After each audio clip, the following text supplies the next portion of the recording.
This is OPN 401, securing Bottlerocket updates with the update framework and Rust. I'm Ileana Atin. I use she and her pronouns. I'm a senior Linux switch working on Amazon Linux and Bottlerocket at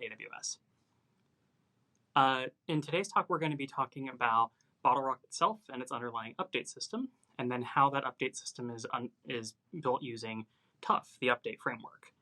We'll talk about how we implemented the TUF specification in Rust, and then the integration that we took to take that implementation into the Bottlerocket release process.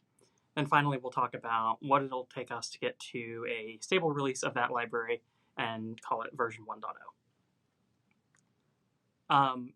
So for those of us who need a little bit more information on what Bottlerocket is, Bottlerocket's a Linux distribution that we built in we released version 1.0 in late 2020, I believe. That is purpose-built to run Linux containers. We have a strong focus on the security and maintainability of the operating system. So there are some trade-offs that you have when you have a general purpose Linux operating system that can make it hard to maintain over a very long period of time. And by building a purpose-built OS for running containers, we believe that we have an operating system that can be maintained in the long run. Some of those aspects that we have to focus on that long-term maintainability is using image-based updates, as well as using an API instead of configuration files on the file system to manage the system state and the settings that are available to the user. We developed Bottlerocket in the open. It's a fully open source operating system on GitHub. For OS updates to occur in Bottlerocket, instead of using a more traditional package-based system where you will use something like Yum or apt, instead the entire system image that gets booted into is downloaded and then applied. This is a lot more common in appliance-style operating systems where you want to ensure that all of the software that's in that image, all of the software that makes up the distribution, has actually been tested together. And doing it this way reduces the edge cases that you have in partially updated systems, especially over time and over the long run. Because we use system settings instead of a configuration file system, we can actually migrate your settings from one version of Bottlerocket to another without any user interaction.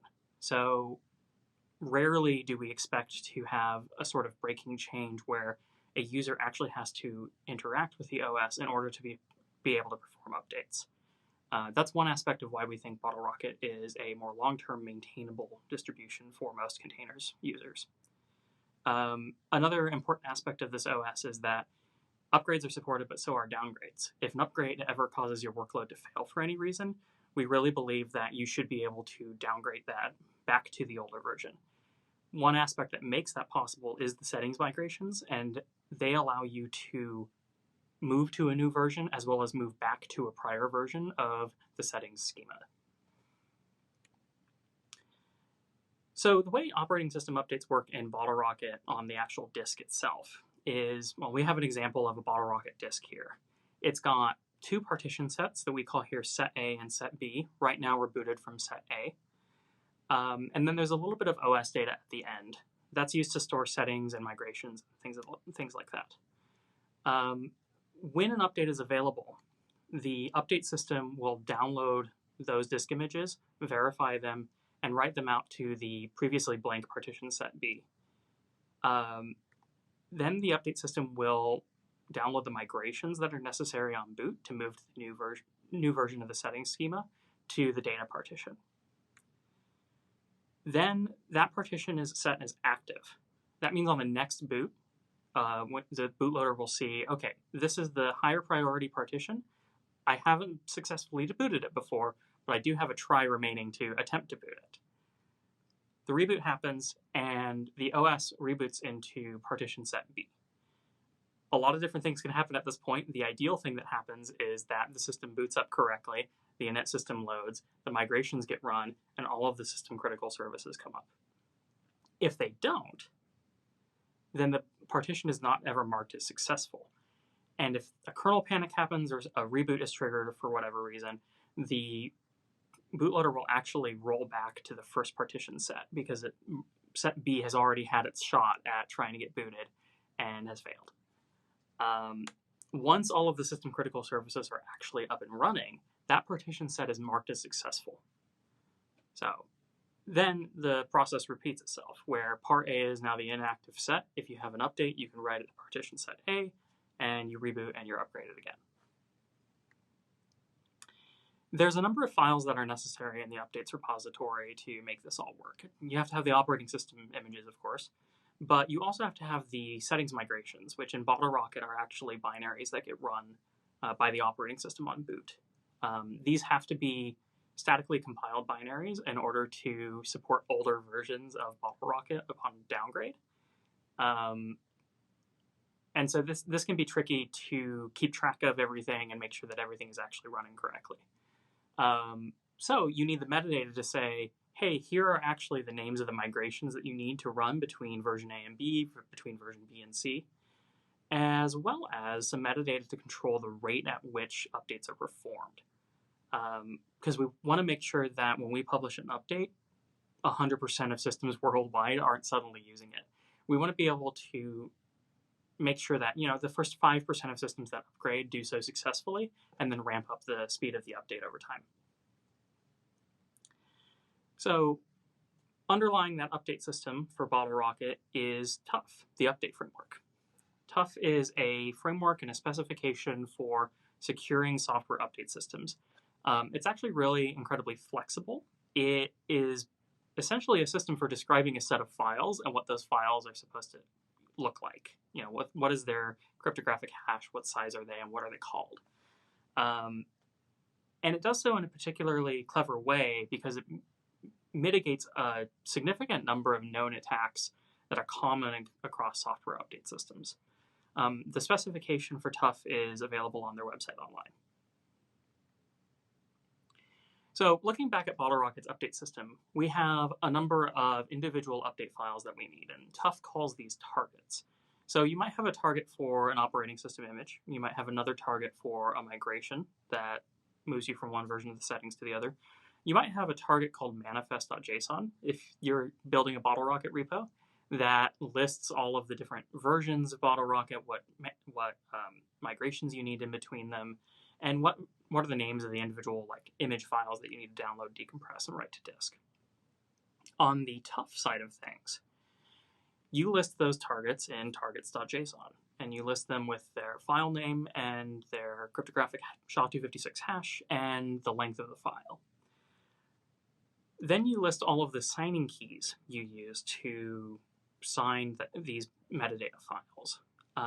Different types of these metadata files can have different keys, allowing you to keep your root keys that say what keys are allowed to be used safe, and have less safe keys for when you're doing publishing or updating the timestamp role, which we'll get into.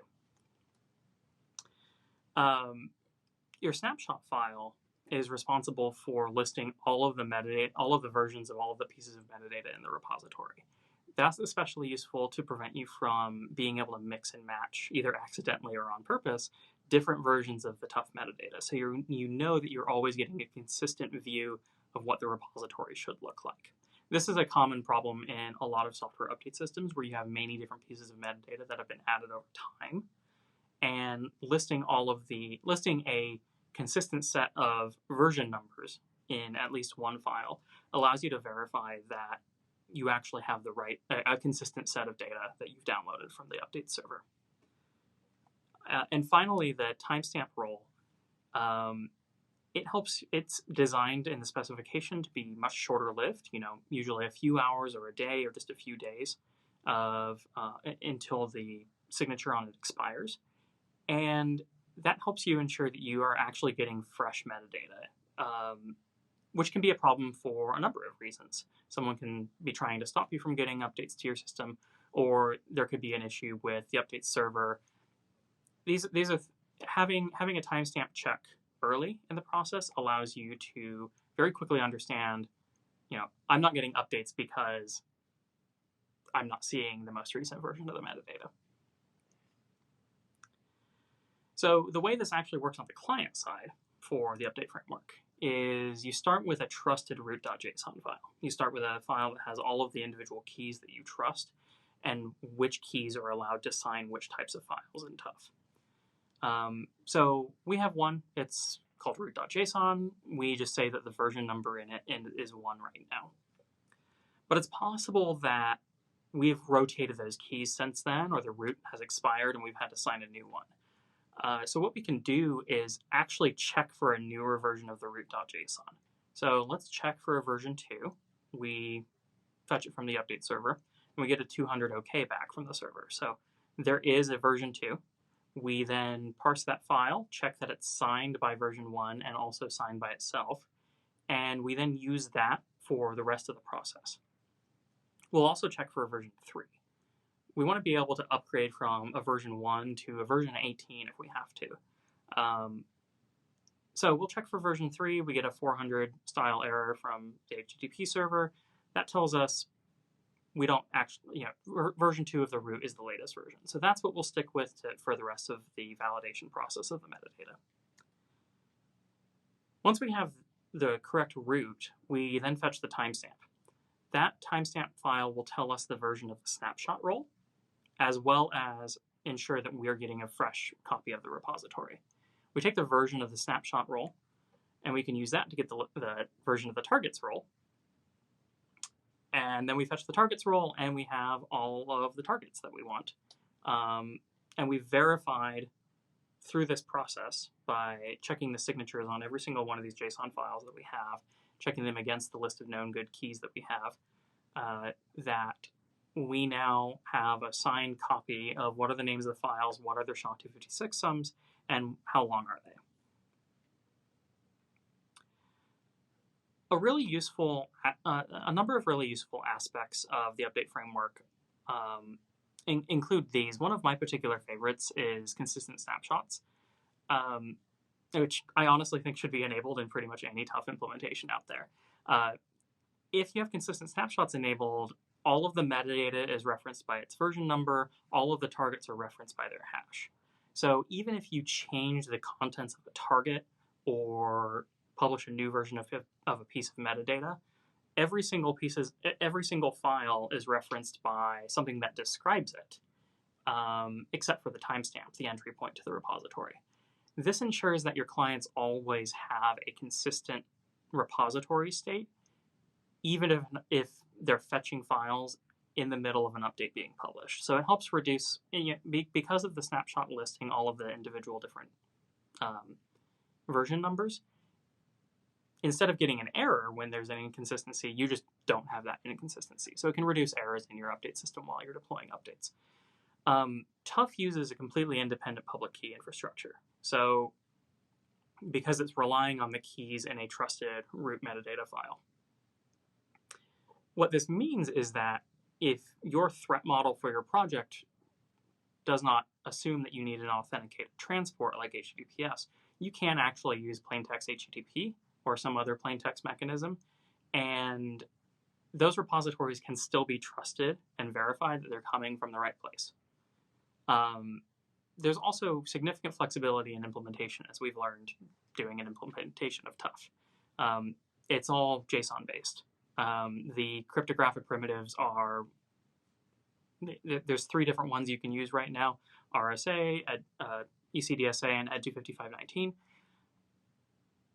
These are pretty trivially used in almost any programming language these days. It's actually quite easy to create a new TUF implementation with, in a few weeks if you need to. So, which is what we did. We implemented the update framework, the specification, in Rust. Our library is called TUF, T-O-U-G-H. We developed it for Bottlerocket's update system in mid-2019. TUF itself is the client library and the repository editor library that you can use through your Rust code. We also have TUF SSM and TUF KMS, which are implementations using keys stored in the AWS Systems Manager parameter store and asymmetric keys stored in AWS Key Management Service, as well as TUF Tool, which is a command line utility and repository generation downloading library that's useful when you're playing with or debugging TUF repositories. There are some significant advantages to using Rust for something like the update framework. Apart from all of the advantages you get just from using Rust on its own, we love Rust on the Bottlerocket team, we love Rust at AWS and at Amazon, because the update framework so heavily relies on very simple JSON documents. It's incredibly easy to write code to parse and generate those in Rust because of the Serde library and Serde JSON. The code itself can often be shorter than the JSON files because that code is generated by the macros in the Serde library. So it makes it really easy to write code for TUF. It makes it really clean to understand that code. And we've found that Serde is probably one of the most valuable libraries to use in a project like this, and it's not even the cryptographic library. So another aspect that's extremely useful in Rust is being able to enable custom implementations that you didn't think of from the beginning. So in the TUF library, we have a sign trait that clients can implement. And that allows you to, instead of needing to use Ring or whatever cryptographic library we're using in TUF today to sign the repositories, you can actually provide your own signing implementation. So whether you want to use OpenSSL or perhaps you want to use AWS KMS, all you have to do is write a crate that provides a sign implementation, and now you can use that to generate your signed repositories. This is especially useful for us where we've put all of our keys in AWS KMS, enabling us to ensure that the keys are in a safe place. And it essentially, for us, acts like a signing smart card. One thing that we also tried to do with the TUF library is make it easy to understand the library, but also make it easy to understand the specification. The TUF specification is extremely useful because there's an entire section 4 of the spec that is the step-by-step client workflow.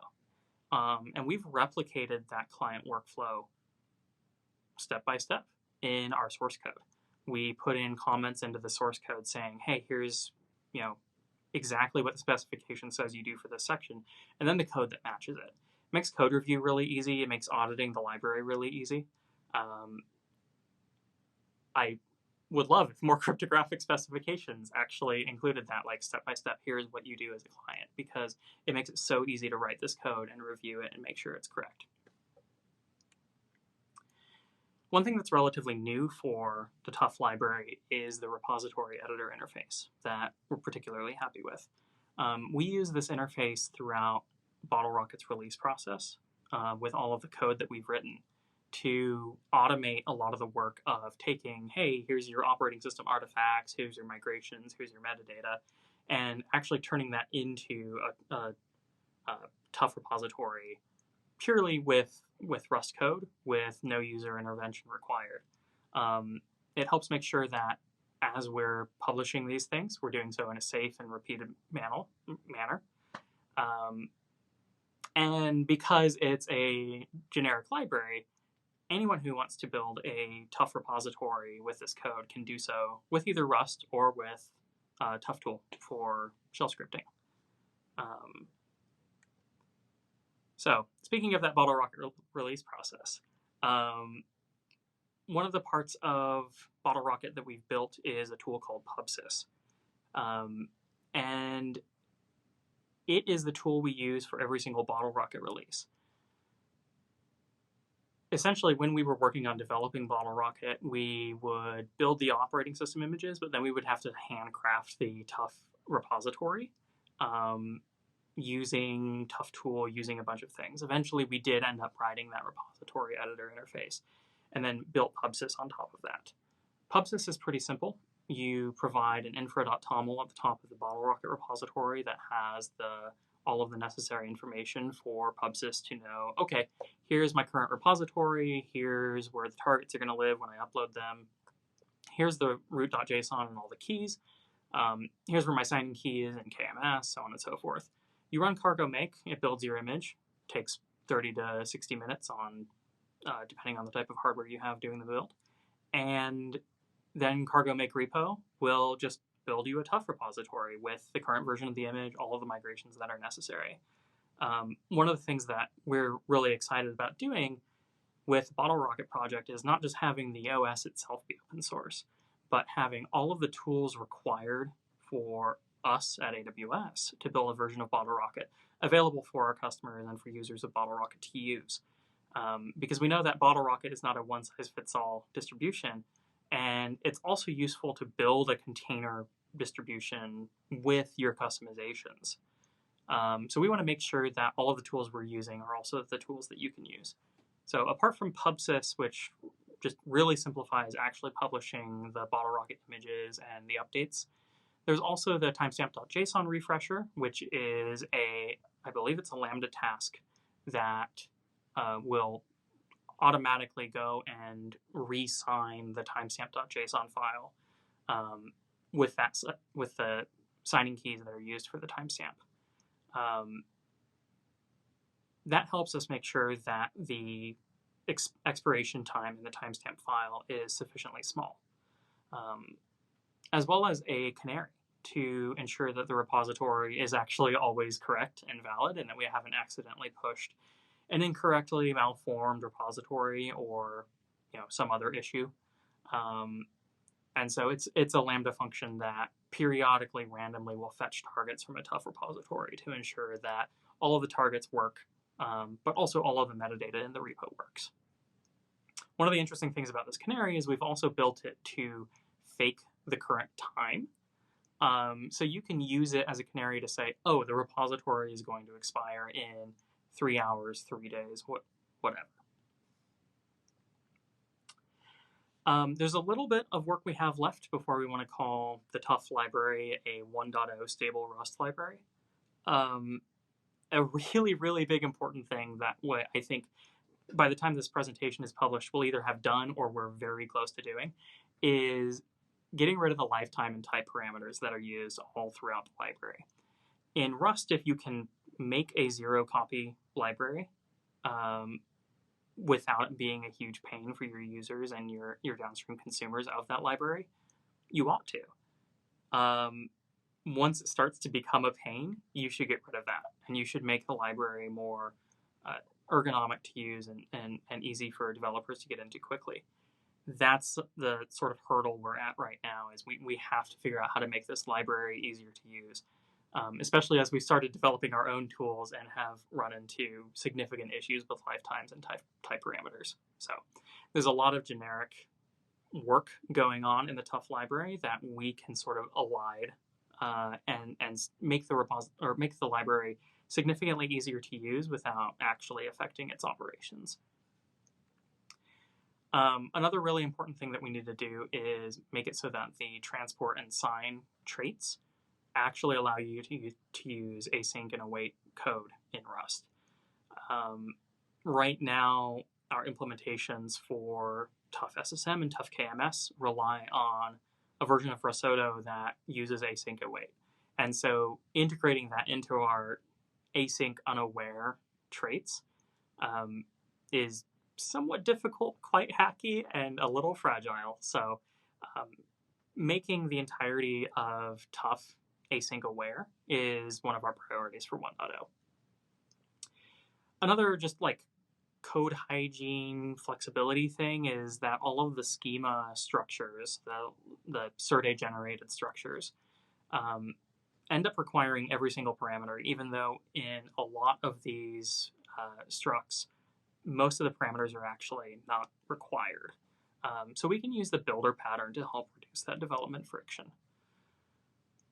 And another thing we need to do is actually benchmark our target downloading and verification processes. They all get run as a single pipeline so that it's verifying your content as you're reading it off of the stream.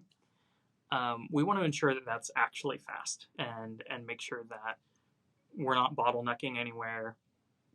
We want to make it just as fast as fetching something off of the internet, assuming you've got enough CPU calculate the hash. And really just taking a hard look at our public APIs for TUF and making sure that they're the kind of APIs we want to be comfortable with for a very long time. We want to avoid having to quickly follow up 1.0 with 2.0 and a breaking change. So another really important aspect of this is documentation. We want to document the full process of managing a repository with both the TUF library and the TUF tool CLI program. So the full life cycle of, hey, I need to generate a root.json. Okay, now I'm going to add files to a repo and generate it. I'm going to upload that. I'm going to add new files to it without downloading the whole thing again. I need to rotate the root because it's expired. All of these different lifecycle processes that we've sort of taught ourselves over the last year and a half while working on this. Making sure that users understand how to do that with both the TUF library as well as the TUF tool CLI program. We want to make sure that all of our libraries have a fully documented public API. There's things that you can do in Rust to help you with that, like the deny missing docs lint. And we also want to make sure that all of the documentation we do write actually gets turned into test cases. That way we can ensure that the documentation actually matches what the code is supposed to do. TUF is developed in the open along with Bottlerocket on GitHub. We want you to try it. We want you to tell us if it's not easy to use. We want you to tell us if it is easy to use, because we ultimately want to make TUF as easy as possible to use. So if there's something that you think can be better in the library, please, please, please open an issue if you find something that could be better. We also have a ton of issues on the repository if you want to get involved in a TUF implementation. And we're always happy to see issues and pull requests from folks. Thank you very much for watching this presentation, and I hope you enjoyed this dive into Bottlerocket's update system and the update framework.